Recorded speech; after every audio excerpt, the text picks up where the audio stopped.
آیا یک معلول جسمی و یا ذهنی معیوب است؟ پاهای من معلول است، اما می توانم مانند دیگران و مردم خدمت کنم.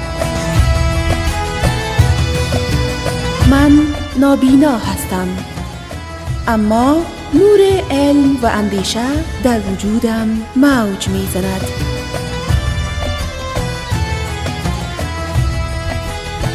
من ناشنوا هستم، اما چشمانم می شنوند و دستانم سخن می گویند.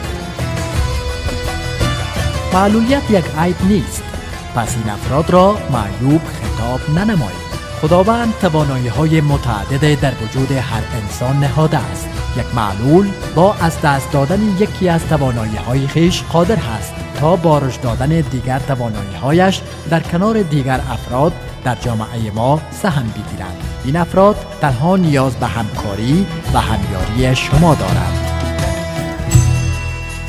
بنابراین وقت اشخاص دارای معلولیت توانمندی سهمگیری در تمام عرصه‌های حیات اجتماعی را دارند، مانند سایر اشخاص مستحق برخورداری از کلیه حقوق و آزادی‌های اساسی بشری میباشند. این پیام از طرف کمیسیون مستقل حقوق بشر افغانستان به شما تقدیم شد.